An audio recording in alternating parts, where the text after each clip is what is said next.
You're eager. Say hello, Lucy. Today we have a interesting video. Like many of you, I'm sure, we were all very excited to buy this palette, but after recent events, feelings have changed. There are many other palettes that I have in my collection that are older that I probably should pan, but when I look at this palette, I kind of just want to work it out in my collection.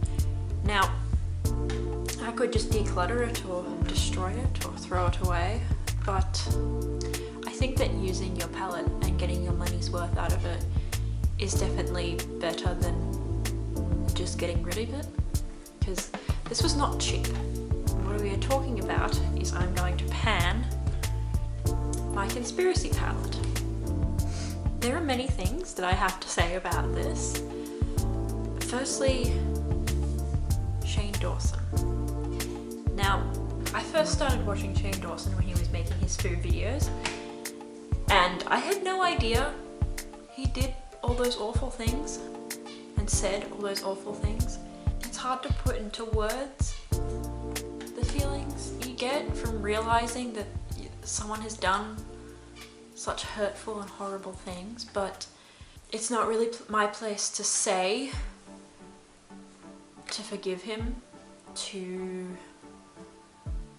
be hurt by it, because it's not directly hurtful to me, but I do hurt on the behalf of people, and I don't think it's okay, and I don't think it's acceptable. Another reason this palette annoys me and that I don't like Shane Dawson is the fact that this palette was a cash grab. Like, I'm sorry to any Shane Dawson and Jeffree Star fans, but this palette was a cash grab.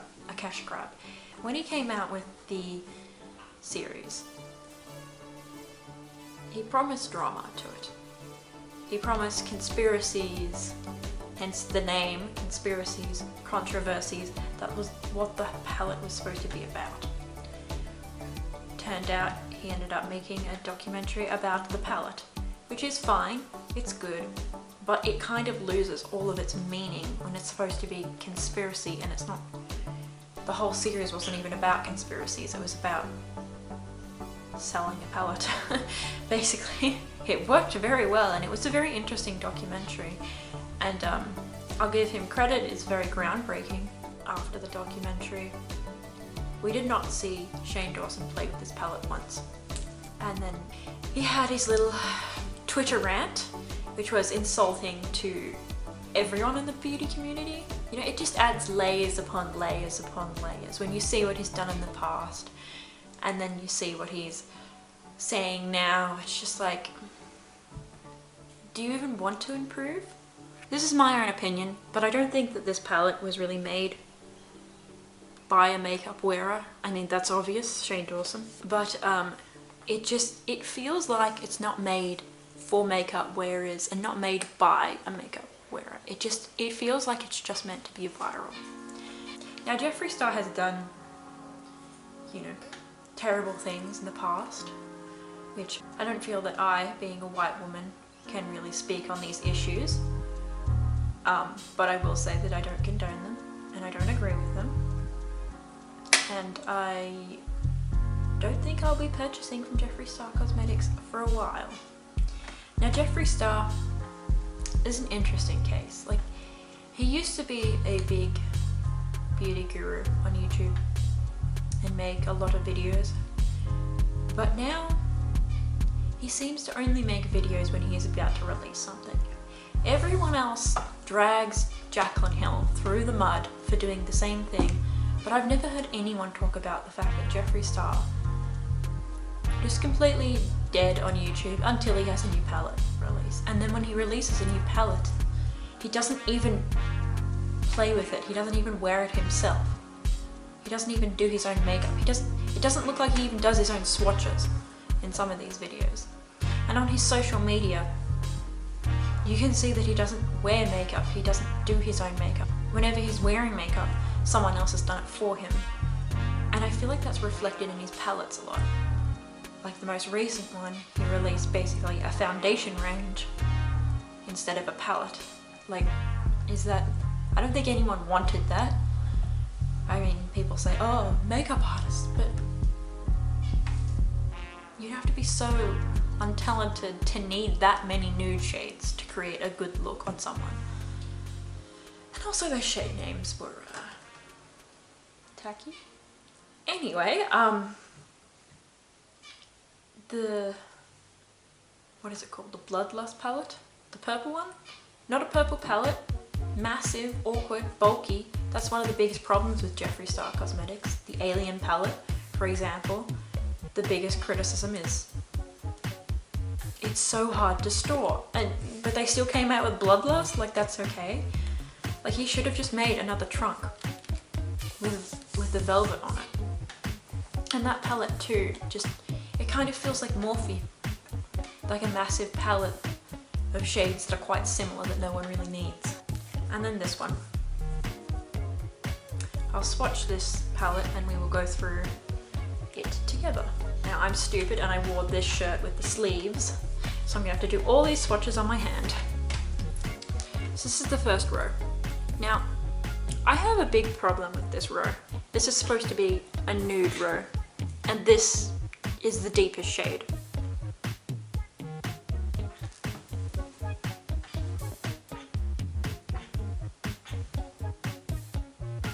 Exactly, Liz, exactly. This here, Diet Root Beer, that's too light. It's too light for even me, who has the palest skin ever. So that's too light. This is the darkest brown we have, and it's a shimmer. I don't know about everyone, but you need a dark brown matte. The darkest shade, the darkest matte shades we have in here are Not a Fact and My Rides here. So when someone wants to do a nuder look, or any look for that matter, they have to come down here and make it purpley. What if that doesn't suit their skin tone? Or what if they just want to do nude? They don't really have many options, apart from black. Black is very dramatic and can make a look very deep. There's just not many options here. It's made for someone with my skin tone. It's made for very white people. It's clearly not made by and for people who actually wear makeup, because a dark brown is essential for not only people with darker skin who need something to deepen up their looks, but just for everyone. If you're going to do nudes, you need a dark brown. I mean, you have so many shades in this palette. Ranch, it looks nice in this swatch, but I mean, I'm wearing it today. You can see it on my inner corner. It's too powdery, and I feel like it has just a touch too much white pigment. It doesn't give off enough shine for the amount of pale white it is. So it's kind of a weird one where I don't really like it. In terms of Jeffree Star white shades, Cullinan from Blue Blood was much better. My Pills, you'll notice in my palette, has pan in it. I did use it in my pan as eyeshadows. I do actually like this shade. It's a nice pale pink. I think for someone of my skin tone, it works really well. But if you have a deeper skin tone, it'd be really difficult to try and use up that shade or use it at all. Tannicon, it's okay. It's fine, but if you're going to have two matte browns in the palette, this one should be a little bit deeper, and then this one should be much darker. Or have this one and then have one that's darker than that. Like these two, they're too similar to each other. They're too close in the shade range to be useful together. I mean, for someone that's my skin tone, yes, but it doesn't really create all that much dimension that you really want. So I just, like, Tannicon, the name could have been a dark brown, that'd be fine. Like, why did it have to be this light brown that not many people can really get a use for? Just a theory, it's nice. I feel like it's a good shimmer to have. It's not too light, not too dark. And spiraling, I don't like this shade. I swatched it in a really bad place, so that doesn't do it any favors. But this shade, it's very, very dark, and I feel like if you want to use this kind of shade, you need some dark browns to go around it. You would just, if you paired it with these, it would stand out as the darkest thing on your eyelid, but it's a shimmer, so you don't really want to put it into your crease because I feel like it will emphasize the lines in your crease. I mean, some people might be going for that look, but personally, I am not. So it's just kind of a shade that's really difficult to use, and I don't think I've really used it on my lids all that much. But yeah, let's go into row 2. This row is probably the least offensive. So the first shade is Conspiracy. I feel like this green makes the most sense in the palette because it is that kind of grungy goldy green. So this one I really like. Pigment, I think pairs really well with my pills and can also pair really well with Not a Fact, so I really like that one as well. Food videos, my favorite shade in the palette. Look, I have a lot of feelings about this palette, but this shade is brilliant. It is worth it. I mean, it's not worth it. I don't recommend buying this palette at all, but it's the standout shade of this palette. Are you making a nest there? In saying that, you could probably get a pigment similar to this from Colourpop that would be just as nice. I know the Aha Honey palette is very beautiful. Trisha stains so badly. Oh my god. It's extreme, the stain. Cheese Dust is fine, but I feel like there is not much else you can pair with it aside from Flaming Hot in the palette without it being a lot dark. Like the shimmers in it are a lot darker, so I feel like it's a nice. These two, they're nice, but I just feel like in this palette there's nothing that really makes sense to use it with. There's nothing that you can really pair it with that really truly makes sense with it. So they're nice shades. I mean, I appreciate a true red whenever the one comes along, but it just doesn't, like, I never find that I can really use them with a lot of the other shades. They don't really make a lot of sense. This row is kind of the least cohesive of the palette because it's nudes, random shades, and then like deeper sort of holiday shades. It really does make it seem like it's not made by a makeup wearer, because if you want to use random shades, you should pair it with other sort of shades that look nice with it. I feel like there was so many other opportunities he had for making this palette so much better than it is. Thank you. So now, the bottom row. This one has some shades in it. Okay. So What's the Tea is an interesting one because this shade would have been so much better in the mini controversy. It is a very cool tone shade, and a lot of the greens and other shades are not cool toned. So it kind of makes it very difficult to pair with unless you pair it with Diet Cola here. Now Diet Cola as a silver, it looks alright, but compared to say the Colourpop silvers, like the ones I swatched in my last video in the haul, my Colourpop haul, like it's just so lackluster as a silver.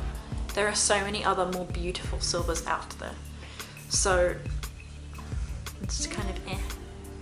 Not a Fact is useful because it's a darker shade and it pairs nicely with a lot of the other pinks and those kind of cool tones, but you know, there's a difference between a cool tone like this and this. Like, you can pair them together, but it gives you like a look. It's not something that's everyone's gonna wear every day.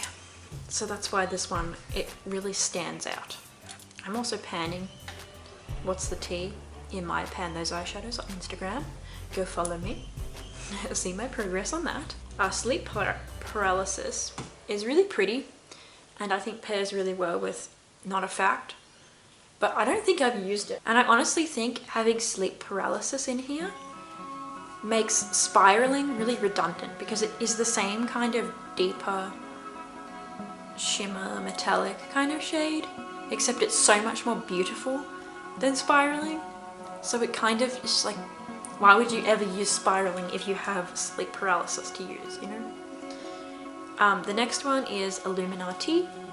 I love this shade. It's a really nice, deeper metallic green, but it's hard because it's also a cooler tone, except it's a very grungy kind of color, and this is pastel, and there's nothing to sort of deepen this apart from the black, so it makes it really difficult to use with the other shades in the palette, unless you use the nudes, but we spoke about the nudes.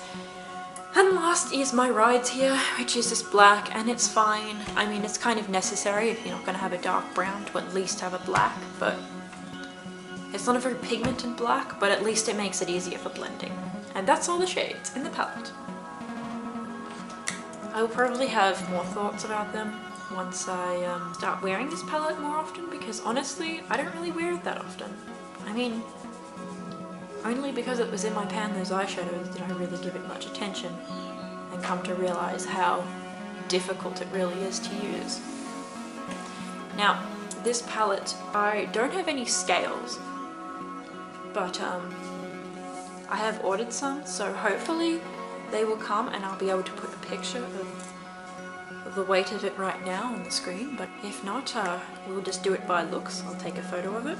My goal will be to wear away all these designs, and I'll probably hit pan and what's the tea because I'm using it in my pan, those eyeshadows. But yeah, I feel like that's, I don't know if I'll be able to hit it by the next month, but hopefully I'll be able to achieve that. So I invite anyone who has the Conspiracy palette to join me in panning it. Hopefully I can work this out of my collection in a year, but I'll keep going and I'll post monthly updates. So yeah, subscribe if you want to follow along to with my journey with panning this palette. It should be fun, it should be interesting. Jeffree Star's quality is decent, so it won't be extremely painful. This palette's not old either, so it won't be rapidly expiring, but we'll just see how quickly I can finish this up and get it out of my collection, because we don't support these people anymore. And this was a massive cash grab, and I feel not great about owning it. I feel ripped off. I feel used by both of them. And I know I'm not the only one who's feeling like this. So, yeah. Anyway, I will report back in a month. And for now, like and subscribe. And goodbye, Lucy. Say goodbye. Say goodbye.